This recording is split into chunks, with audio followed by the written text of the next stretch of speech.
Hello students, मैं doctor निशा बंसल, सहायक आचार्य EAFM राजकीय महाविद्यालय सुमेरपुर से। आज के वीडियो में हम बात करते हैं बीकॉम प्रथम वर्ष के लिए प्रश्न पत्र प्रथम व्यावसायिक अर्थशास्त्र। इस वीडियो में हम बात करेंगे समष्टि अर्थशास्त्र का अर्थ, समष्टि अर्थशास्त्र का व्यावसायिक निर्णयों में महत्व और समष्टि अर्थशास्त्र की सीमाएं। तो आइए स्टार्ट करते हैं समष्टि अर्थशास्त्र के अर्थ से। देखिए, समष्टि अर्थशास्त्र यानी कि मैक्रो इकोनॉमिक। पिछले वीडियो में हमने बात की थी माइक्रो इकोनॉमिक या व्यष्टि अर्थशास्त्र के बारे में। तब मैंने आपको बताया था व्यष्टि अर्थशास्त्र क्या होता है, जिसमें व्यक्तिगत इकाइयों का अध्ययन किया जाता है। व्यक्तिगत इकाइयों में व्यक्ति विशेष हो सकता है, व्यक्तिगत फर्म हो सकती है, या व्यक्तिगत उद्योग हो सकता है, अथवा परिवार हो सकता है। तो इस प्रकार से इकाइयों का चयन किया जाता था। इसके विपरीत आता है समष्टि अर्थशास्त्र या मैक्रो इकोनॉमिक। इसे हम व्यापक अर्थशास्त्र भी कह सकते हैं। तो समष्टि अर्थशास्त्र क्या हुआ? ऐसा अर्थशास्त्र होता है समष्टि अर्थशास्त्र जिसमें समग्र का अध्ययन किया जाता है, यानी कि संपूर्ण अर्थव्यवस्था का अध्ययन जिस क्षेत्र के अंतर्गत किया जाता है वो क्या होता है? समष्टि अर्थशास्त्र। पूरे संपूर्ण अर्थव्यवस्था में जितने भी समूह हैं उनका अध्ययन किया जाएगा। संपूर्ण अर्थव्यवस्था से संबंधित जितनी भी समस्याएं आई हैं उनका अध्ययन किया जाएगा। तो जब संपूर्ण का अध्ययन किया जाता है तो वो समष्टि अर्थशास्त्र कहलाता है। तो देखते हैं, समष्टि अर्थशास्त्र ज्ञान या अध्ययन की वह शाखा है जिसके अंतर्गत संपूर्ण अर्थव्यवस्था से संबंध रखने वाली इकाइयों का अध्ययन किया जाता है।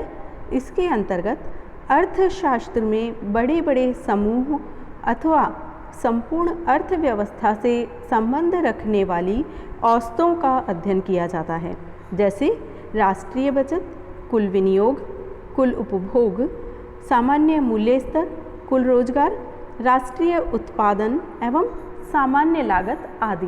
तो इस प्रकार से समष्टि अर्थशास्त्र क्या हुआ, जिसमें संपूर्ण अर्थव्यवस्था से संबंध रखने वाले इकाइयों का अध्ययन किया जाएगा, समस्याओं का अध्ययन किया जाएगा या समूहों का अध्ययन किया जाएगा। अब ये समस्याएं या जो भी टॉपिक है ये हो सकते हैं, राष्ट्रीय बचत हो सकती है, कुल विनियोग हो सकता है, कुल उपभोग देश में कितना हुआ है, या देश में सामान्य मूल्य स्तर कितना है, या रोजगार की स्थिति क्या है, या राष्ट्रीय उत्पादन कितना है, राष्ट्रीय आय कितनी है, सामान्य लागतें कितनी हैं। तो इस प्रकार से इन सभी तत्वों का अध्ययन, इन सभी समस्याओं का अध्ययन या इन सभी पॉइंट्स का अध्ययन किसमें किया जाता है? समष्टि अर्थशास्त्र के अंतर्गत किया जाता है। तो इन सभी से संबंधित अर्थशास्त्र क्या कहलाता है? समष्टि अर्थशास्त्र। नेक्स्ट देखते हैं हम समष्टि अर्थशास्त्र का व्यावसायिक निर्णयों में महत्व। देखिए, जितने भी हमारे जो बिजनेस डिसीजंस होते हैं, व्यावसायिक निर्णय होते हैं या अर्थव्यवस्था के विभिन्न क्षेत्र हैं, उनमें समष्टि अर्थशास्त्र का क्या महत्व है। तो आइए देखते हैं। फर्स्ट पॉइंट है अर्थव्यवस्था की जटिलता को समझने में सहायक, helpful in understanding the complexity of economic. यानी कि अर्थव्यवस्था की जितनी भी जटिलताएं हैं उन सबको समष्टि अर्थशास्त्र के माध्यम से आसानी से समझा जा सकता है। और ये जटिलताएं क्यों उत्पन्न होती है? क्योंकि अर्थव्यवस्था गतिशील है, उसमें लगातार परिवर्तन होते रहते हैं। तो उन सभी परिवर्तनों का अध्ययन करना आवश्यक है। सभी परिवर्तनों के कारण, इन परिवर्तनों के कारण सरकार की नीतियां चेंज हो सकती है, विभिन्न आर्थिक क्रियाओं पर उसका एक प्रभाव पड़ता है। तो इन सभी परिवर्तनों को समझना बहुत ही जटिल है, इनमें बहुत जटिलता आ जाती है। तो इस जटिलता को बहुत ही सरलतापूर्वक समष्टि अर्थशास्त्र के माध्यम से समझा जा सकता है। तो इस प्रकार से समष्टि अर्थशास्त्र अर्थव्यवस्था की जटिलता को बहुत ही सरलता से समझाने में सहायक है। नेक्स्ट देखिए, व्यष्टि अर्थशास्त्र की सीमाएं, लिमिटेशंस ऑफ माइक्रो इकोनॉमिक। देखिए, व्यष्टि अर्थशास्त्र व्यक्तिगत इकाइयों का अध्ययन करता है, व्यक्तिगत फर्म, व्यक्तिगत उद्योग। अब कुछ समस्याएं ऐसी होती है जो व्यक्तिगत अध्ययन में ही संपूर्ण नहीं हो पाती, यानी कि उनके लिए संपूर्ण अर्थव्यवस्था का अध्ययन करना आवश्यक है। कुछ समस्याएं देश की संपूर्ण अर्थव्यवस्था से संबंधित होती है, व्यक्तिगत से संबंधित, व्यक्तिगत फर्म या व्यक्ति विशेष से संबंधित नहीं है, उसका संपूर्ण अर्थव्यवस्था पर संपूर्ण अर्थव्यवस्था पर प्रभाव पड़ता है, जैसे कि राष्ट्रीय आय है, राजस्व है या सामान्य मूल्य स्तर है। ये ऐसे टॉपिक्स हैं जिनका प्रभाव, इन परिस्थितियों का प्रभाव संपूर्ण अर्थव्यवस्था पर पड़ता है, इसलिए संपूर्ण अर्थव्यवस्था के परिप्रेक्ष्य में इनका अध्ययन करना आवश्यक हो जाता है। तो इन सभी का अध्ययन कौन करता है? समष्टि अर्थशास्त्र। तो इन सभी के अध्ययन करने में, राष्ट्रीय महत्व के जितने भी बिंदु हैं उनका अध्ययन करने में समष्टि अर्थशास्त्र एक महत्वपूर्ण भूमिका अदा करता है। नेक्स्ट देखिए, आर्थिक नियोजन में सहायक, हेल्पफुल इन इकोनॉमिक प्लानिंग। देखिए, जो विकासशील देश हैं उनमें जब भी विकास कार्य किया जाता है योजनाओं के माध्यम से किया जाता है। योजनाओं के अंतर्गत सरकार 1 वर्ष या 2 वर्ष या 5 वर्ष के लिए योजनाएं बनाती है और उसी के आधार पर अपने लक्ष्य और उद्देश्य निर्धारित करती है, जिनको प्राप्त करने के लिए प्रयत्न किया जाता है। हमारे देश में 1951 से योजनाएं लागू की गई है, 5 वर्षीय योजनाएं, अर्थात इसके अंतर्गत सरकार 5 वर्ष के लिए एक योजना निर्धारित करती है जिसमें उसके लक्ष्य निर्धारित होते हैं। उन्हीं लक्ष्यों एवं उद्देश्यों को प्राप्त करने के लिए सरकार कार्य करती है। तो इस प्रकार से ये जो योजनाएं निर्धारित की जाती है ये एक आर्थिक विकास का मुख्य अंग है देश का।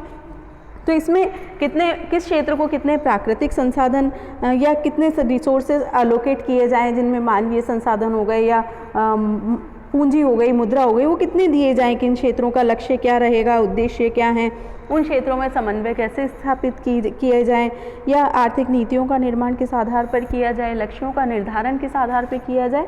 तो इन सब का निर्धारण करने में समष्टि अर्थशास्त्र महत्वपूर्ण भूमिका अदा करता है।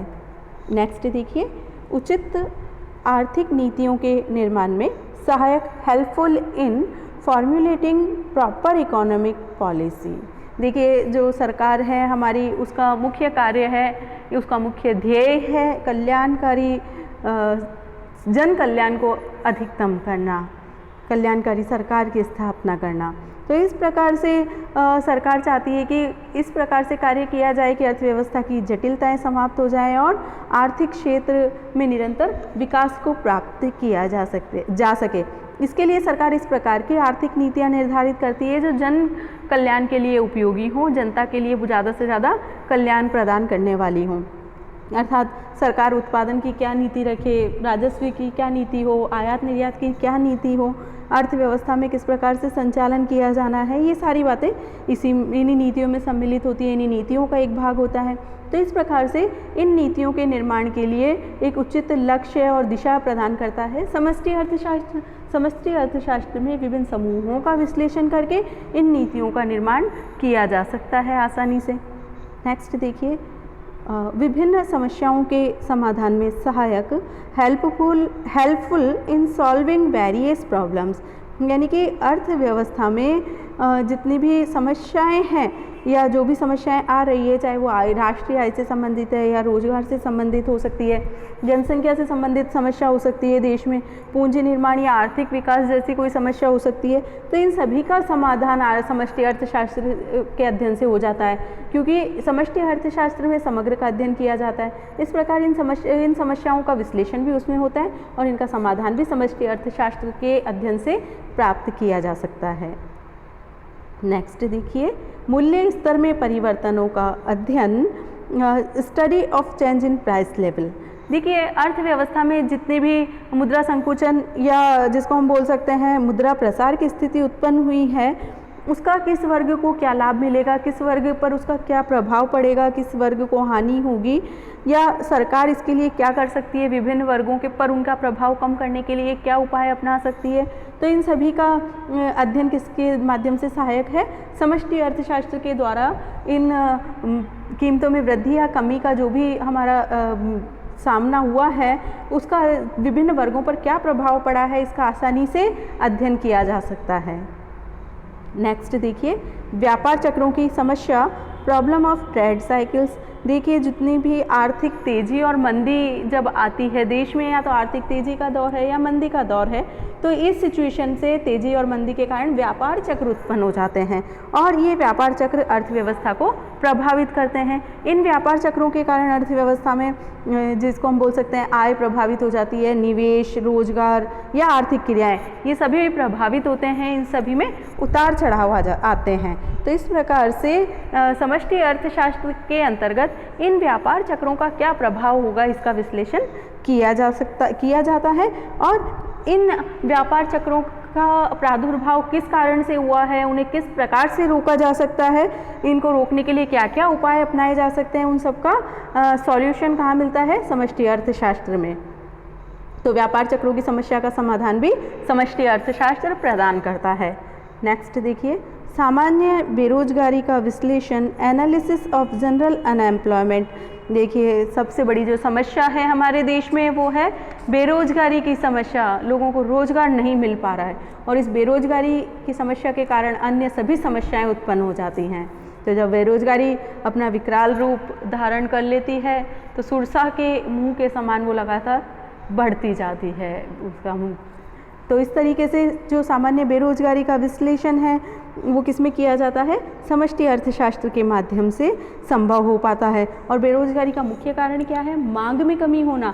जब एग्रीगेट डिमांड, प्रभावपूर्ण मांग कम हो जाती है, इफेक्टिव डिमांड कम हो जाती है, तो इसका इफेक्ट होता है कि अर्थव्यवस्था में उद्योग धंधे बंद होने लगते हैं, श्रमिकों की छटनी होने लगती है और वो बेरोजगार हो जाते हैं। तो इस प्रकार से इन्हें दूर करने के लिए कुल विनियोग कितना किया जाए, कुल उत्पादन कितना हो, कुल आय का अध्ययन, कुल उपभोग का अध्ययन किस प्रकार से किया जाए, उनमें किस प्रकार से वृद्धि की जाए जिससे बेरोजगारी को कम किया जा सके। तो ये सारे जो उपाय है वो कहाँ मिलते हैं हमें, समष्टि अर्थशास्त्र के विश्लेषण के माध्यम से, अध्ययन के माध्यम से ये सभी समाधान प्राप्त हो जाते हैं जिससे सामान्य बेरोजगारी में कमी की जा सकती है।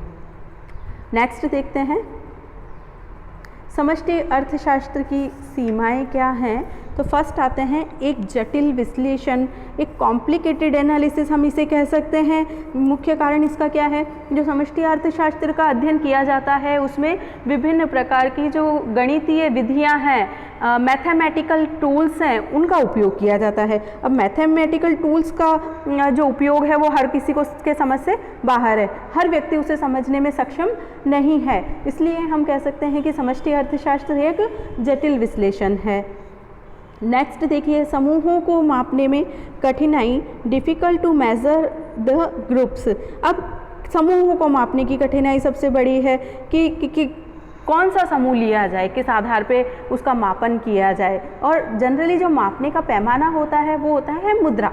किसी भी चीज़ की जब हम मापन करते हैं अर्थव्यवस्था में तो उसको मापने का एक मुख्य पैमाना है मुद्रा। लेकिन मुद्रा की विश्वसनीयता पर भी हम विश्वास नहीं कर सकते, मुद्रा खुद विश्वसनीय नहीं है, उसका मूल्य रोज बढ़ता है और कम होता है, फ्लक्चुएट होता रहता है। तो जब जो इकाई हमने मापने के लिए मानी है वो स्वयं ही विश्वसनीय नहीं है तो उसके आधार पर लिए गए निर्णय भी विश्वसनीय नहीं हो सकते। तो इस प्रकार से इनको मापने में भी कठिनाई उत्पन्न हो जाती है। नेक्स्ट देखिए, व्यक्तिगत इकाइयों के योग पर आधारित निष्कर्ष भ्रामक, conclusions based on aggregates are illusive. यानी कि समष्टि अर्थशास्त्र में क्या किया जाता है, सबसे पहले व्यक्तिगत इकाइयों का अध्ययन किया जाएगा और उन सबको एग्रीगेट करके, समूहित करके और उनके आधार पर समग्र के जिसको हम बोल सकते हैं विश्लेषण किया जाएगा, समग्र के निष्कर्ष निकाले जाएंगे। लेकिन इन जब व्यक्तिगत इकाइयों का अध्ययन किया जाएगा तो ये ज़रूरी नहीं है उनसे निकलने वाले निष्कर्ष बिल्कुल सही हों।